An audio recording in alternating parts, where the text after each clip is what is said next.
Baik, bismillahirrahmanirrahim. Assalamualaikum warahmatullahi wabarakatuh. Kembali lagi bersama saya Fauzi Barkah pada materi TBO. Nah, pada materi kali ini saya akan menjelaskan mengenai deterministik finite automata atau DFA.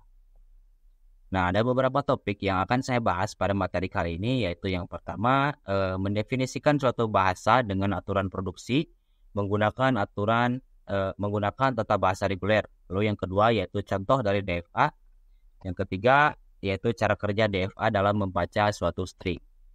Nah, langsung saja, yang pertama yaitu mendefinisikan suatu bahasa dengan aturan produksi menggunakan tata bahasa reguler.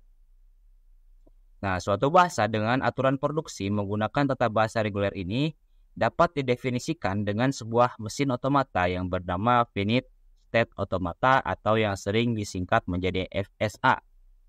FSA ini adalah mesin abstrak berupa sistem model matematika dengan masukan dan keluaran diskrit yang dapat mengenali bahasa paling sederhana yaitu bahasa reguler dan dapat diimplementasikan secara nyata. Nah, mesin abstrak ini didefinisikan sebagai pasangan 5 tufel yaitu Q, sigma, delta, S, dan juga F. Nah, Q ini merupakan himpunan hingga state, lalu sigma ini merupakan himpunan hingga simbol input atau alfabet. Lalu selanjutnya yaitu delta ini merupakan fungsi transisi. Nah, fungsi transisi menggambarkan transisi state FSA akibat pembacaan simbol input. Fungsi transisi ini biasanya diberikan dalam bentuk tabel. Di dalam fungsi transisi ini di mana tata bahasa reguler digunakan. Lalu yang selanjutnya yaitu S, itu untuk menampung himpunan set awal, dan juga F untuk menampung himpunan set akhir. Nah, finite state automata atau FSA dibagi menjadi dua jenis, yaitu yang pertama deterministic finite automata atau DFA, lalu yang kedua non-deterministic finite automata atau NFA. Nah, deterministic finite automata atau sering disingkat menjadi DFA. Nah, dalam DFA ini untuk karakter input tertentu, mesin hanya dapat menuju satu state dan fungsi transisi dipakai pada setiap state untuk setiap simbol input. Nah, selain itu, pada DFA, perpindahan state 0 atau kosong tidak diperbolehkan. Artinya, DFA tidak dapat mengubah state tanpa karakter input sama sekali. Lalu yang selanjutnya yaitu non-deterministic finite automata atau sering disingkat menjadi NFA. Nah, hampir sama seperti DFA, namun yang membedakan adalah beberapa hal berikut, yaitu yang pertama, pada NFA diperbolehkan terjadinya perpindahan 0 atau kosong. Lalu NFA dapat mengirimkan beberapa state untuk input tertentu. Nah, pada dasarnya NFA memiliki fungsi transisi yang berbeda, selebihnya sama dengan DFA. Nah, lanjut ke bahasan yang selanjutnya yaitu contoh dari DFA. Nah, diketahui bahasa N adalah kumpulan string yang memuat pasangan simbol 0, 1, 1.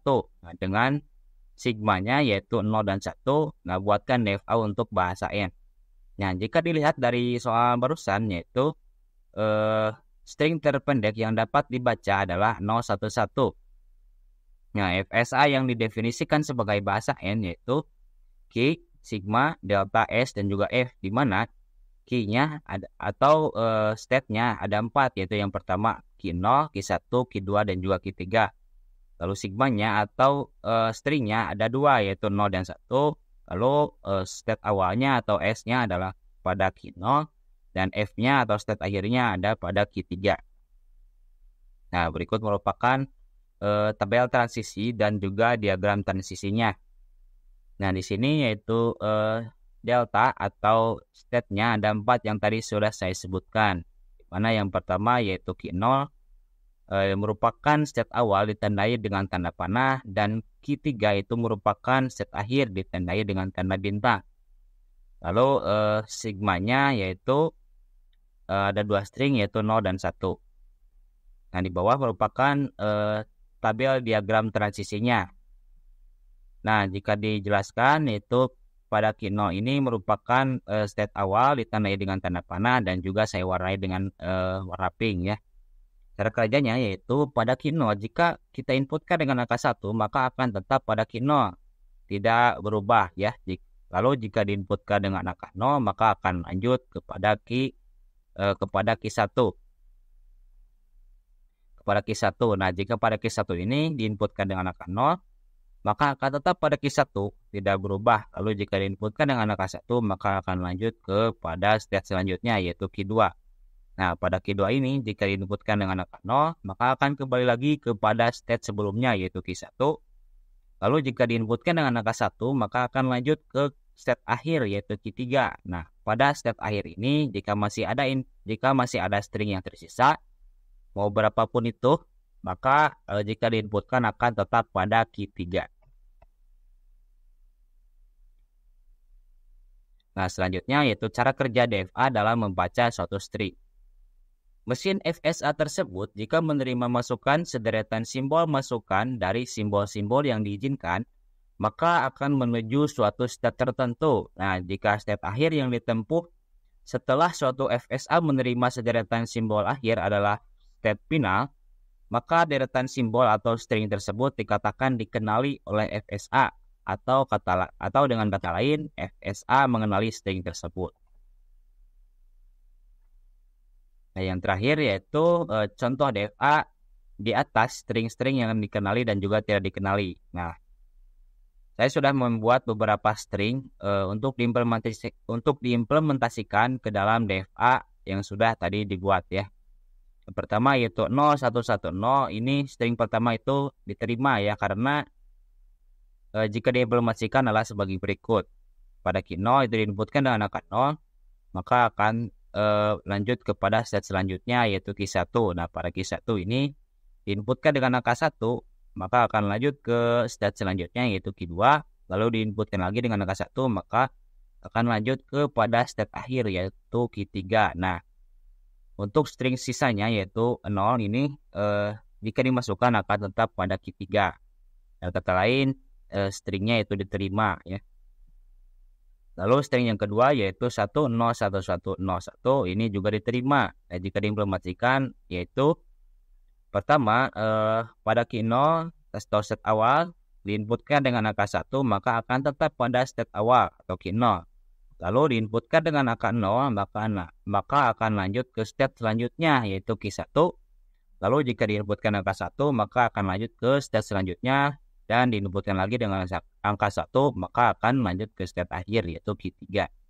Adapun untuk dua string sisanya yaitu jika diinputkan, maka akan tetap pada state akhir atau Q3 ini. Dengan kata lain, stringnya itu diterima.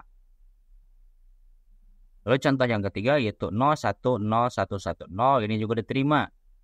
Jika diimplementasikan yaitu Q0 diinputkan dengan angka 0, maka akan lanjut kepada state selanjutnya yaitu Q1. Lalu diinputkan lagi dengan angka 1, maka akan lanjut ke state Q2. Lalu pada Q2 ini diinputkan dengan angka 0 lagi, maka akan kembali kepada Q1. Lalu diinputkan dengan angka 1, akan lanjut ke Q2, dan diinputkan lagi dengan angka 1, lanjut ke state akhir atau Q3. Nah, untuk state sisa yaitu 0, jika diinputkan maka akan tetap pada Q3. Yang kata lain, stringnya itu diterima. Lalu yang selanjutnya yaitu 101001 ini tidak diterima. Jika diimplementasikan yaitu pada Q1 diinputkan dengan angka 1, maka akan tetap pada Q0. Salah. Lalu diinputkan lagi dengan angka 0, maka akan lanjut ke Q1. Diinputkan lagi dengan angka 1, maka akan lanjut ke Q2. Nah, terus lalu diinputkan lagi dengan angka 0, maka akan kembali lagi ke Q1. Inputkan lagi dengan angka 0, maka akan tetap pada Q1. Lalu string terakhir yaitu 1. Jika diinputkan maka akan lanjut ke Q2. Nah, dikarenakan berhentinya itu di Q2 dan Q2 ini bukan state akhir, maka stringnya itu tidak diterima ya. Lalu contoh yang terakhir yaitu 010010, ini juga tidak diterima. Nah, jika diimplementasikan yaitu pada Q0 diinputkan dengan angka 0, maka akan lanjut ke Q1. Lalu diinputkan lagi dengan angka 1, lanjut ke Q2. Nah, pada Q2 ini diinputkan dengan angka 0, maka kembali lagi Q1. Lalu diinputkan lagi dengan 0, maka akan tetap pada Q1. Lalu inputkan selanjutnya yaitu 1, maka akan lanjut ke Q2 dan terakhir yaitu diinputkan lagi dengan angka 0, maka akan kembali lagi ke Q1. Nah, jadi karena kan Q1 ini bukan state akhir ya, jadi stringnya itu tidak diterima. Nah, mungkin untuk materi kali ini cukupkan sekian. Mohon maaf apabila ada kesalahan. Assalamualaikum warahmatullahi wabarakatuh.